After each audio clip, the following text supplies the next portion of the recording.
Hi, my name is Kajal and I welcome you all to Castrology. आज हम बात करेंगे सकट चौथ के बारे में। सकट चौथ 10 जनवरी 2023 को मनाया जाएगा और ये व्रत मनाया जाता है, ये त्योहार मनाया जाता है माघ मास की चतुर्थी तिथि को, कृष्ण पक्ष की चतुर्थी तिथि को। ये चतुर्थी तिथि हालांकि सूर्योदय में पड़ रही है 11 जनवरी को, लेकिन क्योंकि आज के दिन चंद्रमा के दर्शन करना बहुत ज़रूरी है और वो चतुर्थी तिथि के होने चाहिए।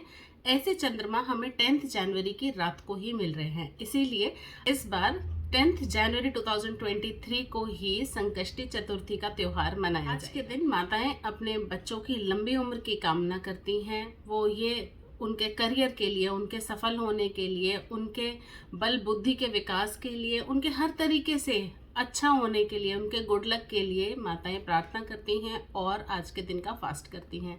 आज के दिन हम लोग गणेश जी की और सकट माता की पूजा करते हैं। आज के दिन तिल और गुड़ खाने का भी बहुत ज़्यादा महत्व है। तो सबसे पहले मैं आपको बता देती हूँ कि चतुर्थी तिथि किस दिन स्टार्ट हो रही है, किस टाइमिंग्स में आपको पूजा करनी चाहिए, चंद्रोदय का क्या टाइम है, ये सब मैं आपको इंडियन स्टैंडर्ड टाइम के हिसाब से बता रही हूँ।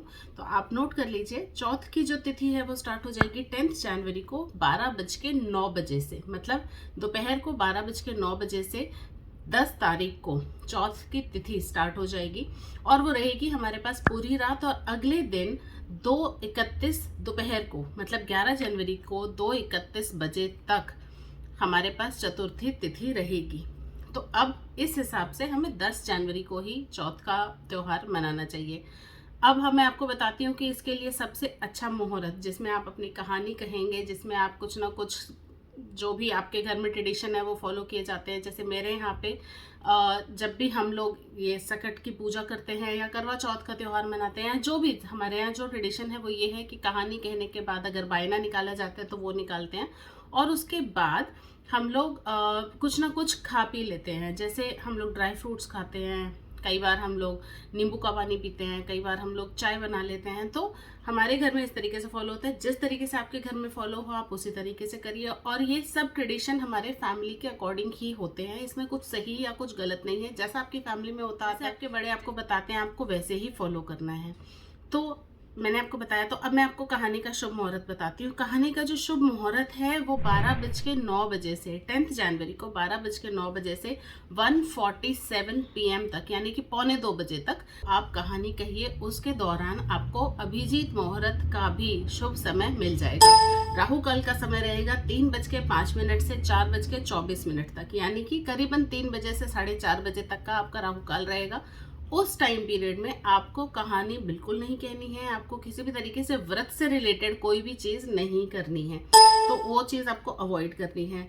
भद्रा भी उस दिन है, 10 जनवरी को भद्रा काल भी है, लेकिन क्योंकि भद्रा काल दोपहर को 12:09 तक ही है, उसके बाद भद्रा नहीं है। तो आपको मैंने जो शुभ मुहूर्त बताया जिसमें आप पूजा करेंगे, कहानी कहेंगे, उसमें कहीं पे भी भद्रा का कोई इंक्लूजन या कहीं से कोई इंटरवेंशन नहीं है। बड़े आराम से उस टाइम पे पूजा कर सकते हैं, आप कुछ भी खा पी सकते हैं, जो भी आपके घर में ट्रेडिशन होते हैं वो आप फॉलो कर सकते हैं।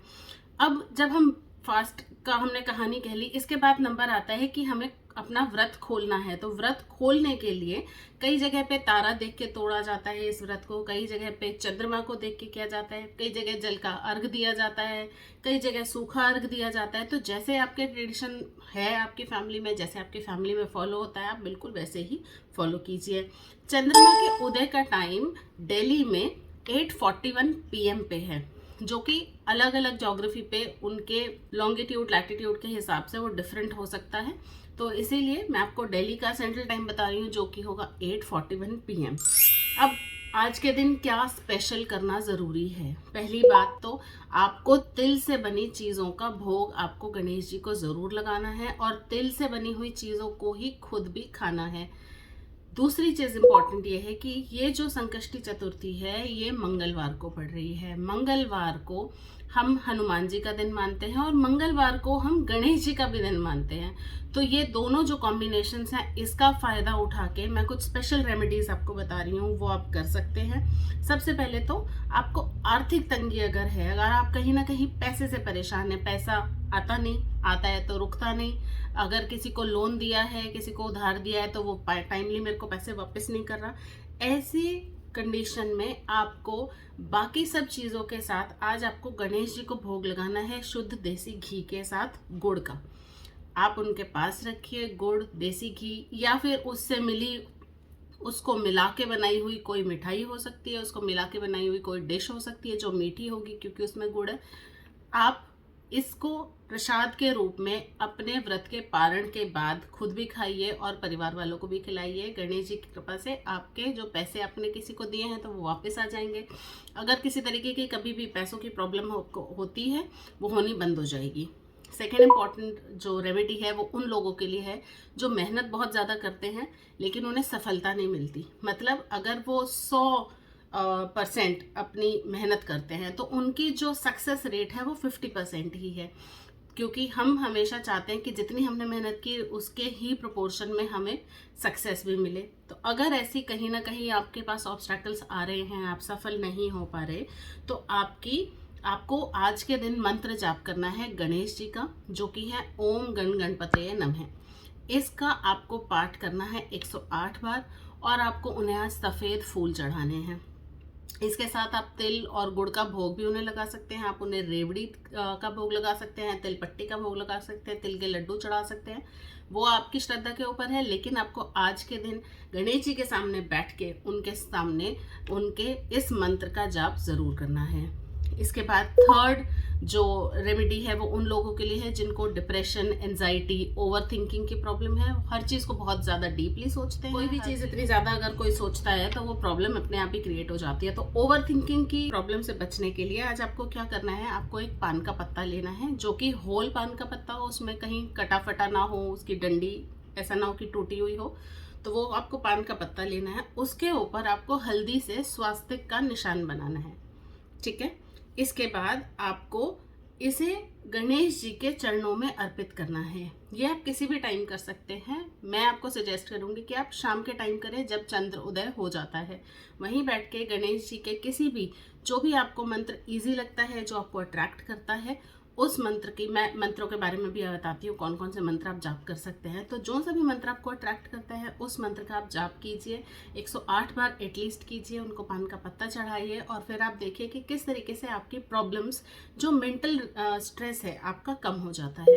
इससे रिलेटेड एक और रेमेडी है कि आज आपको चंद्रमा को, चौथ के चंद्रमा को चांदी के बर्तन से दूध मिला हुआ जल जरूर अर्पित करना चाहिए। करेंगे क्या कि एक आपको लोटा लेना है जो चांदी का हो, नहीं है तो स्टील का लोटा भी चलेगा, उसमें आपको उसे जल से भर लेना है। उसके अंदर कम से कम 2 या 3 चम्मच कच्चे दूध की मिलानी है, उसके में एक कुशा डालनी है और उसके बाद आपको इसे चंद्रमा को अर्पित करना है, चंद्रमा को अर्घ देना है। कैसे देंगे, सर के ऊपर लोटा उठा के चंद्रमा को देखते हुए सर झुका के आप वो सारा का सारा जल जो है वो उन्हें अर्पित कर दीजिए और उसके बाद आप अपना लोटा उठा के घर के अंदर चले जाएंगे। बहुत अच्छी रेमेडी है उन लोगों के लिए जिनके पास मेंटल स्ट्रेस बहुत है, जिनके शायद रिलेशनशिप अच्छे नहीं चल रहे, जिनको मॉनिटरी प्रॉब्लम्स बहुत ज़्यादा आ रही हैं। तो ऐसी अगर आप ये चीज़ें फॉलो करते हैं तो आपको बहुत ज़्यादा फायदा होगा। ये सब आप फॉलो कीजिए। मुझे बताइए कि आपके घर में इसके अलावा और क्या ट्रेडिशन फॉलो किया जाता है, मुझे बहुत अच्छा लगेगा पढ़ के।